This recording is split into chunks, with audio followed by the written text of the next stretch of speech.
Thank you so much for taking time to tune into this webinar sponsored by Every Home for Christ. My name is Marcus Dolphins. I'm a regional director with Every Home USA, a ministry of Every Home for Christ. And I appreciate you as a pastor taking time to invest in the life of your congregation so that you can help people in your church to really overcome obstacles that are stopping them from sharing the gospel. Did you know that 85% of the people in our churches today have barriers preventing them from sharing the truth and love of Jesus Christ? That's 85%. At Every Home for Christ, we did a study with the Barna Research Group, and we wanted to know how we could invest in the life of the church today. We've done a lot of ministry work over the years. We've always gone into the hardest and darkest places on the planet, places like Namibia and places in Tokyo and places in South America and all over the Pacific Islands, and our whole mission is to go to the last home. We want to take the gospel where the gospel is not already being reached, and that's what we've done for over 75 years, always taking the gospel to the last home. But recently we decided, through a lot of season of prayer, that we believe at Every Home for Christ, our executive director Tanner Peak says this, that the gospel is inherently hopeful enough, and the love of Jesus Christ is inherently powerful enough that it should go to every single person on the planet. The gospel is for everyone, and that includes every home in the United States. So we partnered with the Barna Research Group to figure out how we could give away resources to churches in the United States for free. And I'm going to tell you about some incredible free resources that we want to give to you. You don't even have to pay for shipping, but we're going to put these resources in your hands. But let me tell you about the research first and what we did to get there. So we partnered with the Barna Research Group, and you can find this study at revivingmission.com. You can even look at the whole thing yourself if you want. I can send you a copy of this. Just there'll be a link for you to fill out at the end, all of the resources that you want to receive in the journals that you want to get as well. But we said if we have resources that we want to put in the hands, we want them to be used. So in our study, here's what we discovered. We asked the Barna Group to poll some Christians in America. This is just statistically nationwide. Your church might be above average and special in many ways. And because you're watching this webinar, because you want people in your church to start sharing the gospel, I would imagine that your church is above average. But just nationwide, statistically, we found out, we asked, how often do you pray? These are believers that say evangelism is important to them. We say, how often do you pray for an opportunity to share your faith with a non-Christian? And 72% actually said at least once a month when you combine the daily, weekly, and monthly people.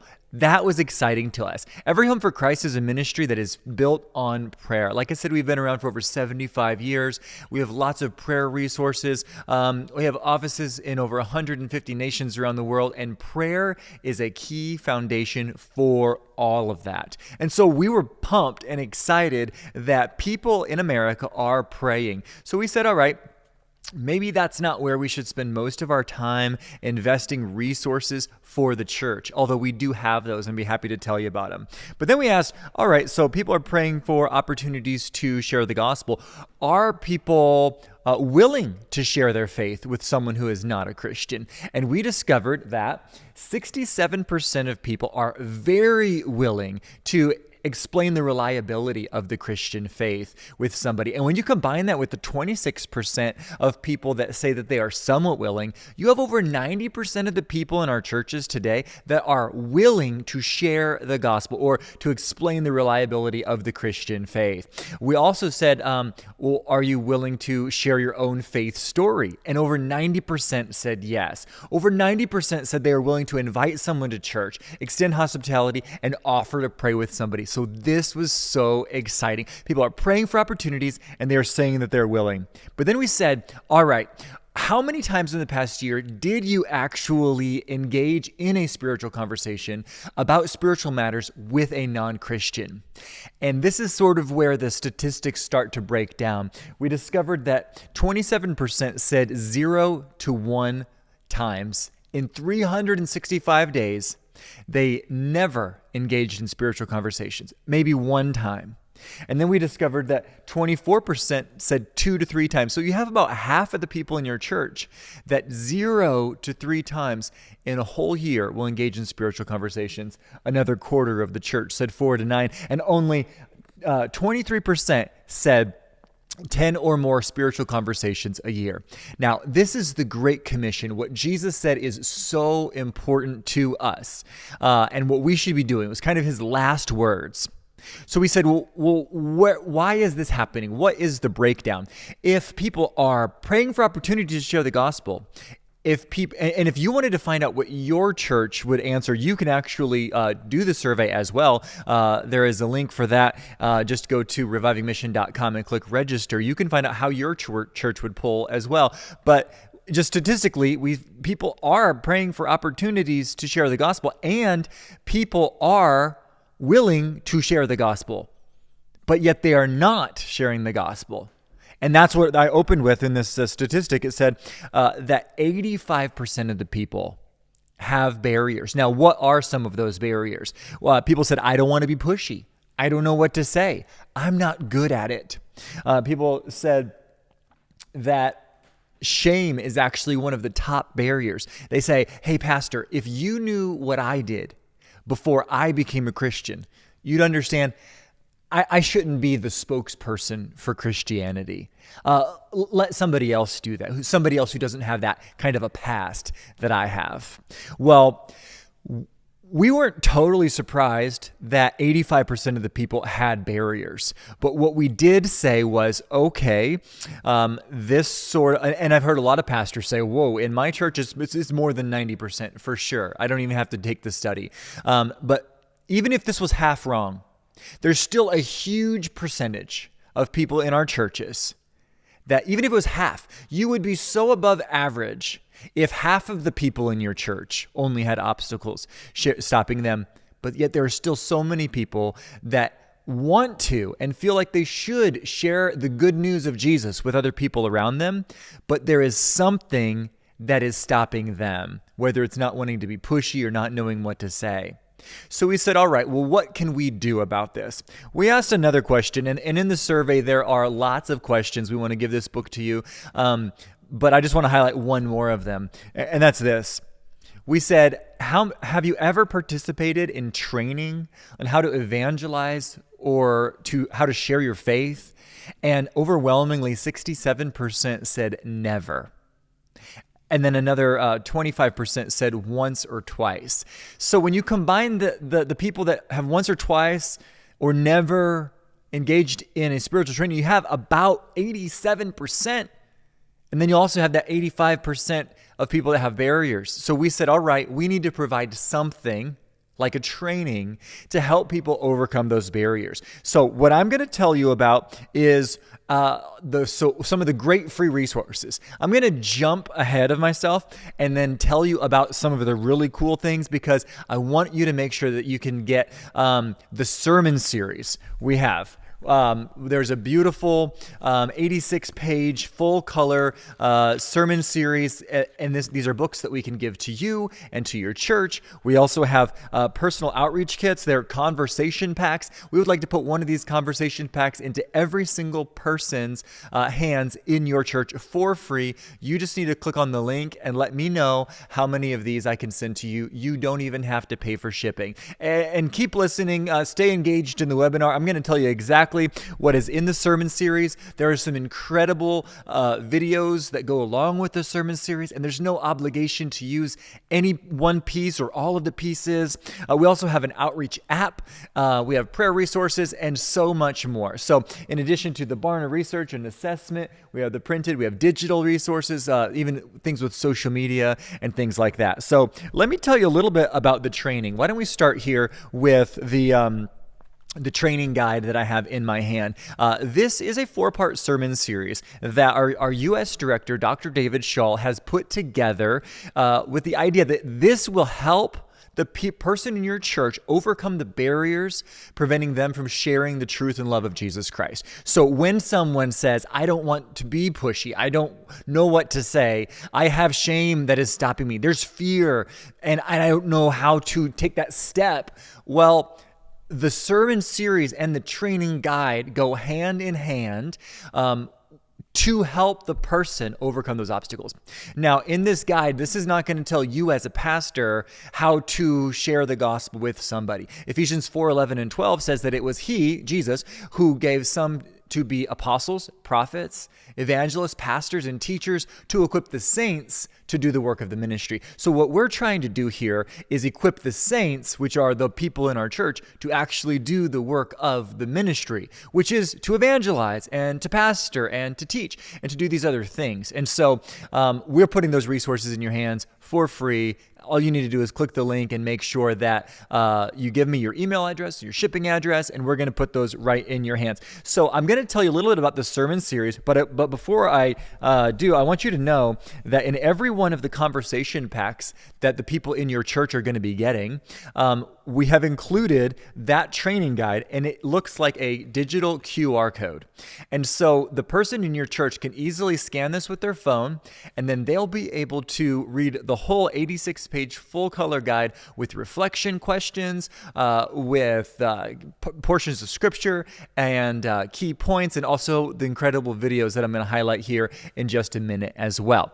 And so for the sermon series, we decided that we would have a starting point. And again, this was Dr. David Schall's doctoral dissertation from Fuller Theological Seminary, where he earned his doctorate in how to mobilize the church to evangelize. So the sermon series is not based off of just 4 sermons that we put together, although there would have been nothing wrong with that, and we might do that sometime in the future. But this sermon series was actually based off of peer-reviewed, academically sound, theologically sound and reviewed sermon series, doctoral dissertation work from our U.S. director, Dr. David Schall. So just to give you some idea of where this material is coming from, and it's written in a very non-denominational way, so you won't have any issues. If you're a Bible-believing Christian, then all of that is going to be completely sound, and you're going to like it, and it's written for the idea that the unbelievers, it's going to be written so that the person in your church can share the gospel with the unbelievers. And it doesn't have to be so hard. We don't have to make things too complicated. What we wanted to do as a starting point was say this: we need to love the lost and then equip people to reach the lost. So that's exactly what the sermon series does. Watch the short part of a video, and for time's sake, I'm just going to let you see part of it, but then what we'll do is I'll explain how this video fits in with this sermon. Watch this video.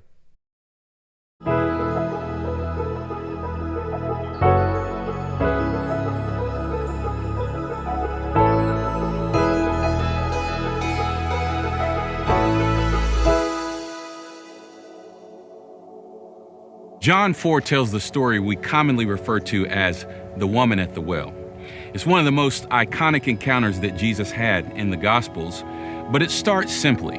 There was Jesus, there was a woman, and there was a well. Let's consider this well for a moment. Scholars believe the well was 135 feet deep, which means every time this woman needed water, she had to pull a heavy bucket up over 13 stories to get a drink. I wonder if as she pulled that bucket up, she thought, this was my husband's job. He was the one who used to provide for me, but not anymore. She was abandoned and had to fend for herself. In fact, she had been abandoned by so many men that she didn't even talk to Jesus when she arrived. But before she can leave, Jesus asks, will you give me a drink? She answers, you're a Jew and I'm a Samaritan. How can you ask me for a drink? These differences may not mean much to us, but imagine if she said, you're a Christian and I'm a Muslim. It was a divide clear to everyone in her day, everyone except Jesus. So that's a powerful video of the woman at the well. I wanted you to see it so that you could kind of get a glimpse of the sound quality and the video quality. Now, let me take a moment just to explain what the woman at the well has to do with evangelism. Let's talk about those obstacles. People say, I don't want to be pushy. That's actually one of the top, if not the top barrier stopping people from sharing the gospel. And when you look at JT here, this is JT, and this is a video that we will give to you for free. When you click the link and fill out the registration form, the order form, you'll give me your email address, and then I'll send you a Dropbox link with JT, the videos, all the digital downloads and everything there. So, but when you see JT and you hear him speak, and you think about Jesus's response to this woman, I think you would understand that Jesus wasn't being pushy. When we can sort of look at Jesus's response, he wasn't trying to convince this woman at the well to say a prayer he wasn't trying to coerce her into following him. He was just loving her. His posture wasn't judging. His posture wasn't condemnation, because Jesus didn't come into this world to condemn the world. He came into this world to give us life. And so that's what his posture was. And I think the people in our church will really benefit from seeing Jesus's posture and understanding that we too can also have that posture of love, not try to convince anybody that they are sinners. Although that's part of this big whole plan, is to recognize that. But most people that I've talked to, you don't have to convince them that they've sinned. We all already know that. So when we're when we're sharing the gospel, we don't have to try to convince people of this. We don't have to be pushy. We can just be loving. That's what I'm trying to say. One of the other obstacles, look, it says, I'm not good at it, or I don't know what to say. Think about the woman at the well here. If you're familiar with the story in John chapter 4, after this woman encounters Jesus, she actually leaves the well and goes into the town. She tells everybody about Jesus, and then she basically wins over the whole town. The people come back out and they meet with Jesus. He stays there for a couple of days. And in essence, this woman becomes one of the first, if not the first, and one of the greatest evangelists in the whole New Testament. It's amazing, because what this woman did was she didn't go to Bible college or seminary. She didn't even watch a webinar or attend a training class, although those things are great. I like all of those things. And I mean, I'm trying to tell you about the training that we're doing. So, I mean, I'm all for the training. But this woman didn't have any of those things. What she had was one encounter with Jesus. And that one encounter changed everything. She went into the town and she just shared her testimony. And so when people say, I don't know what to say, as a pastor, you can equip them to say, just share your testimony. Just tell people what Jesus has done for your life. I encourage people to memorize scriptures. I encourage people to sort of figure out how they can nuance a conversation into the gospel. I think all of that's fine and it's good. But what we can also just do is share our testimony and tell people, hey, you know what? The reason I have joy, the reason I'm not depressed right now is because Jesus changed my life. The reason why I haven't given up on so much is just because of Jesus. And so that's just our testimony. That's some great things we do. But then look at one more obstacle before we move ahead. And that would be shame. People say, I don't think I should be the person telling others about Jesus because I've done too much. This woman at the well, she had been married 5 times. She was living with somebody that was not her husband. And she went to the well in the middle of the day. And that probably had something to do with shame. She probably didn't want to see the people there at the well that morning. And so that's why she went in the heat of the day. That's when she encountered Jesus. And I think it's fascinating that this woman who was once hiding from her past now goes into the town and she starts think about what does she say? If you're familiar with the story, she says, come see a man who what? Who can do miracles? That's not what she said. Come see a man who can give me a word of knowledge, because that is what happened, but that is not what she said. She said, come see a man who told me everything I ever did. She is now actually broadcasting the very same thing she used to hide. What did she do? She sinned. She had a past. She was hurt. She was wounded. But now Jesus has removed her shame, and he has encouraged her and given her the ability to go talk to people about the very same thing that she was hiding. So again, you see that testimony here where she can share her testimony, but Jesus has removed her shame, and he can remove your shame. He can remove my shame and anybody's in your church and help all of us go forward to share the good news of Jesus Christ. So that's just an example about how one of these sermons can impact the life of those in your church. Let me just give you a brief overview of the 4 sermons in this sermon series. And remember, this is all part of the 4-part sermon series. And then you're also going to get, also available in Spanish and English, the training guide that goes with each one is a digital QR code, along with 60 pieces of gospel literature. I didn't mention that, but I'll be talking about those in just a moment. So we already talked about the woman at the well.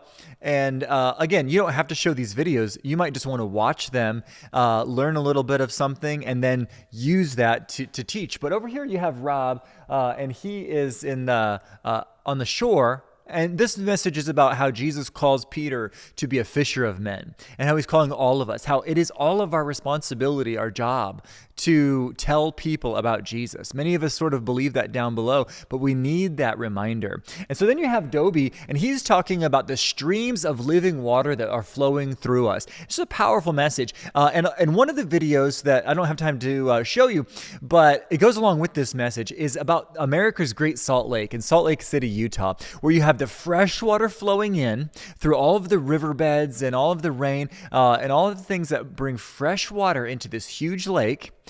But when the rain falls and when the snow melts, the water collects and it deposits salt into the lake. But because the Great Salt Lake in Utah doesn't have an outlet, the only way the water leaves is through evaporation. And so the Salt Lake is actually 7 times saltier than even that of the ocean. And it is inhospitable and cannot sustain life.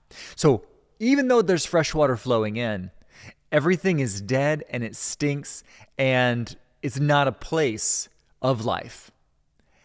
The same could be said about the church in America today.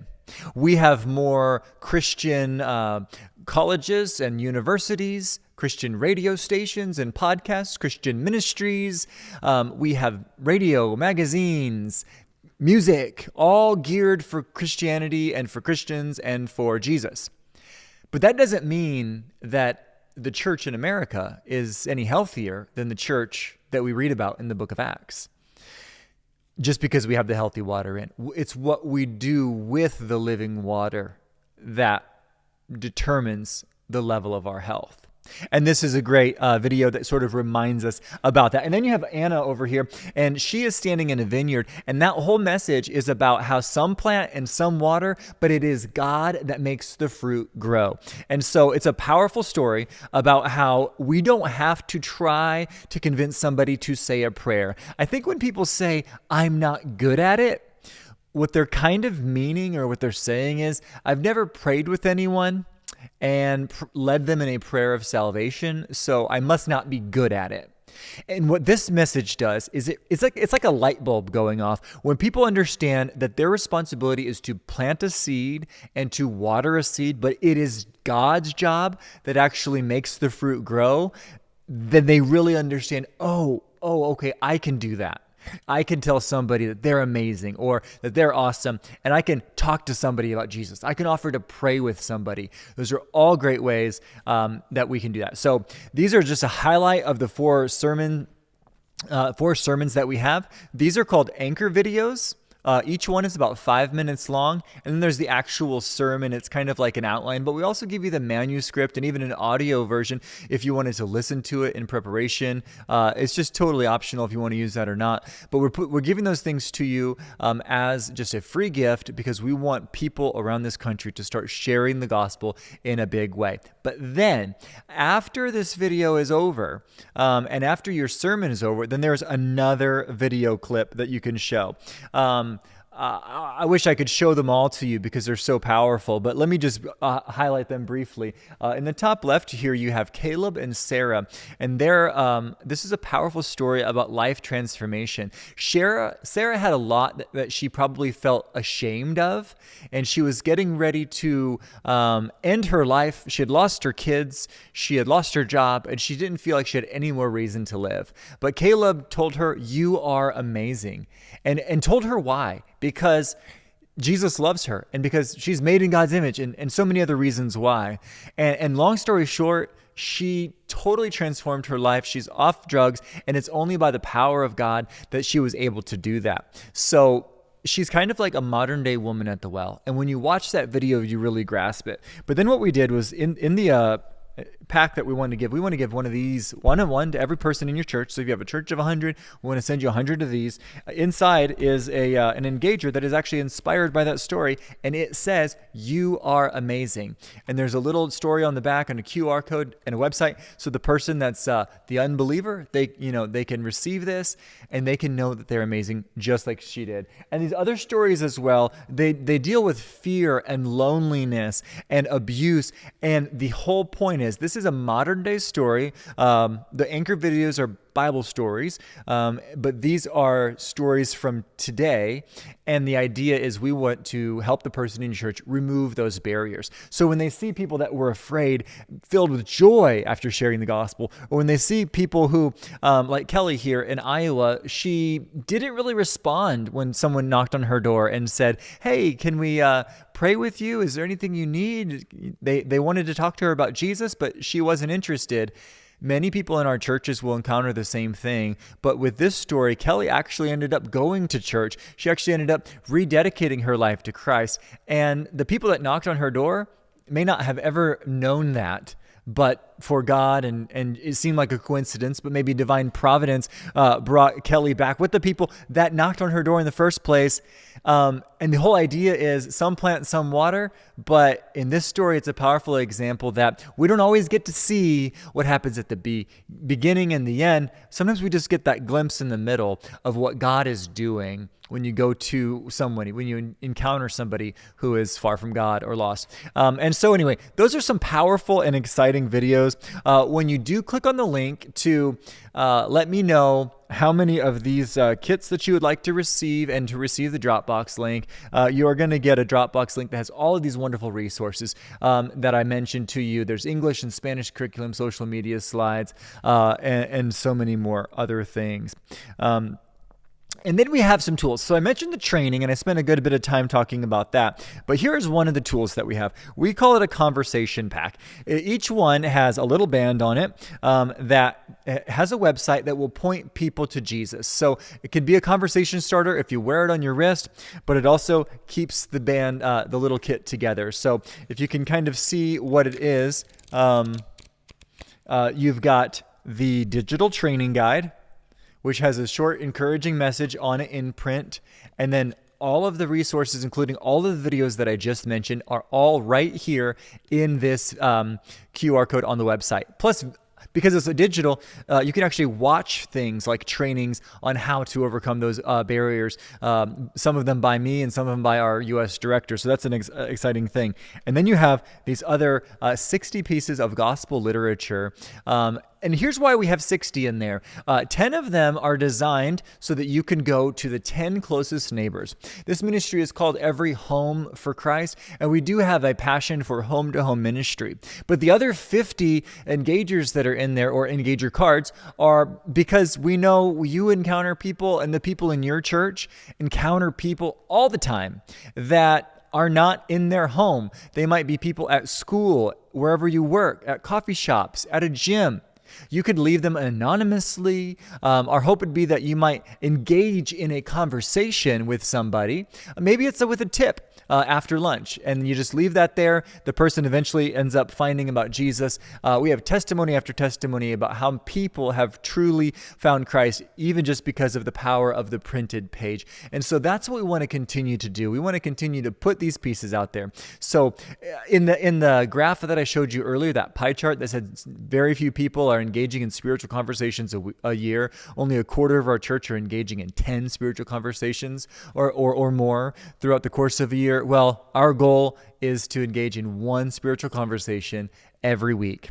That doesn't necessarily mean that you lead someone to the Lord and pray a sinner's prayer, although that would be wonderful.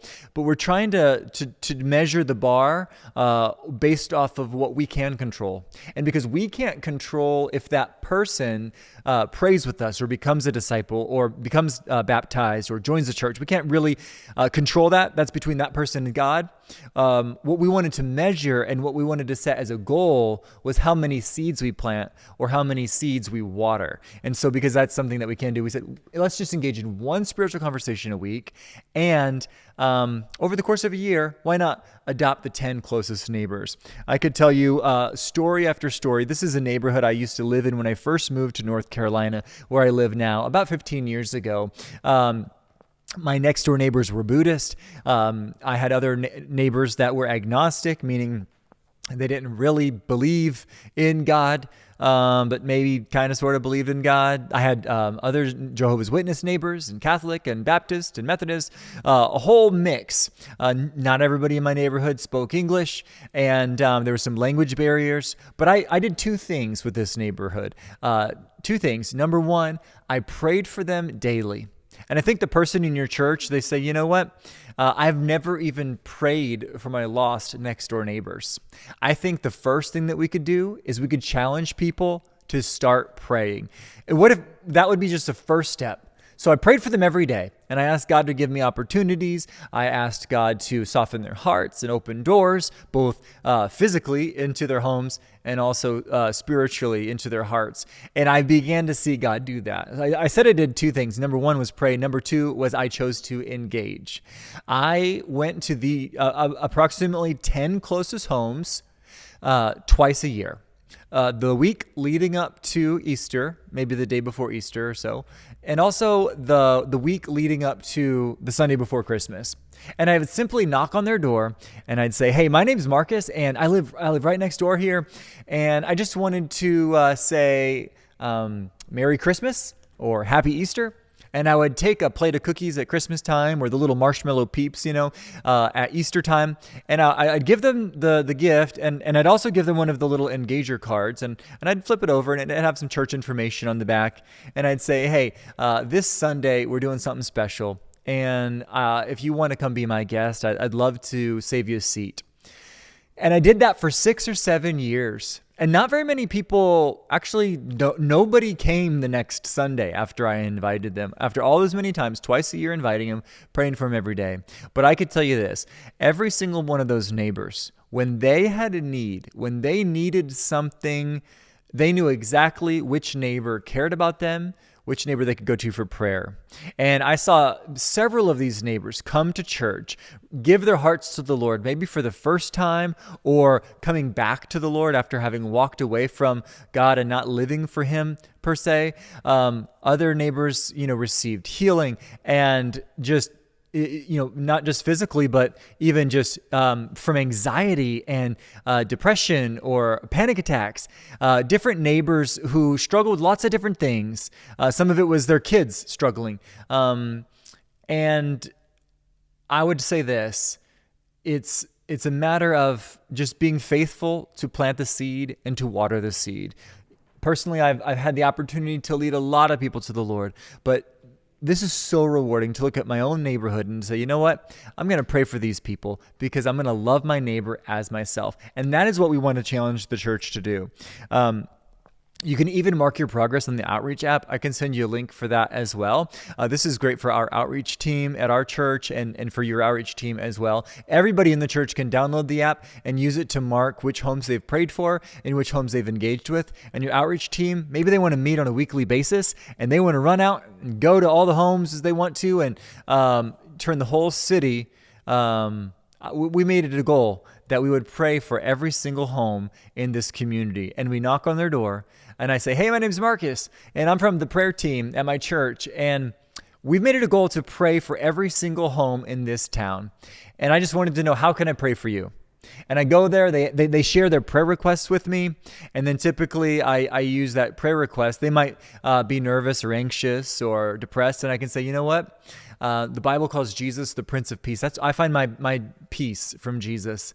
And I can say, what's your relationship like with Jesus? And I'll let them answer however they want to answer without judging them at all. And then I might say, would you like to know that kind of peace, the kind of peace that I described, and not just for this situation, but for eternity in heaven, so that you can have peace with God? And they might say yes, and I might pray with them, and they might come to my church and become a disciple of Christ. They might say no. But you know what? I'm going to celebrate that I did my part in that Great Commission. So that's pretty exciting for me. And keep in mind, when we are encouraging the person in your church, we hope that you give out the resource pack to every person in your church. Okay? We hope that you use some of the videos in the sermon series, and we hope the person will really go and start sharing the gospel with people around them.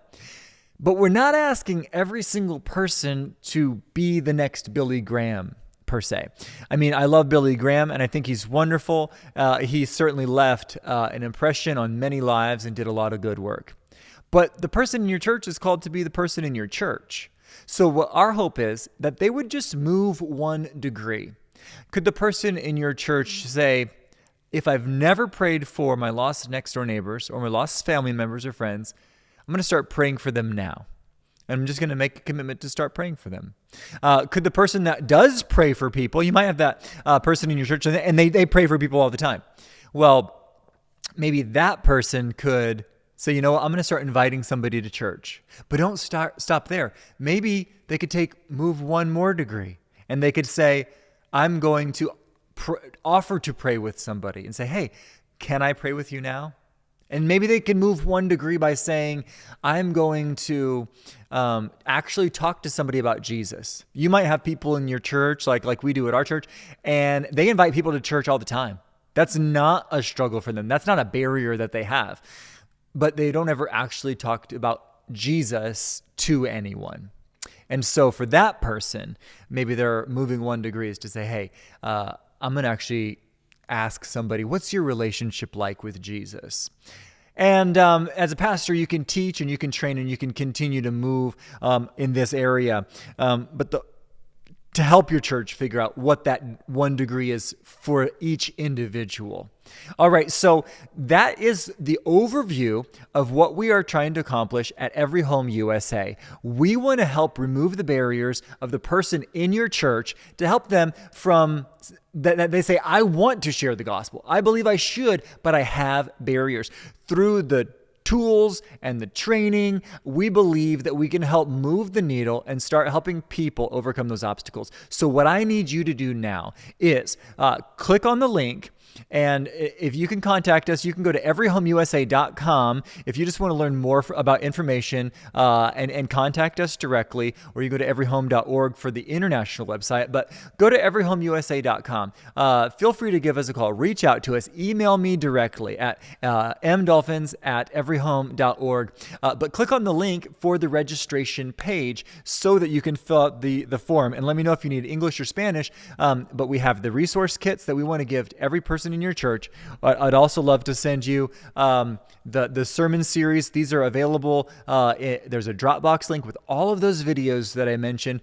There were 8 videos up here, but we have even more in the Dropbox link, not to mention the research. So all of the Barna research that we did is in this little book that is also available online, not to mention in print. And the church assessment tool is available as well. So we want to be a blessing to you. We are are not even asking for a donation. You're welcome to donate to this ministry. We value that. We are a donor-funded ministry, but all of the resources that we are giving to you are made available for free with no cost and no obligation to give to anything. So you don't even have to pay for shipping. I just think that's the coolest thing. You just need to let me know how many you want, and the only way that you can do that is by clicking the link, or you can contact me directly. But thank you so much for participating in this webinar. And we have live events all over the country. You can find out about the live events by going to everyhomeusa.com/events. And maybe you can register for one of those events, come in person, maybe have a meal, get to talk afterwards, or you can stay connected in many other ways by following us online. And being a part of that in that way. So God bless you, and thank you so much for participating. I hope to be in touch, and together I believe that we really can go to the last home to reach every person in this country with the truth and love of Jesus Christ. God bless you.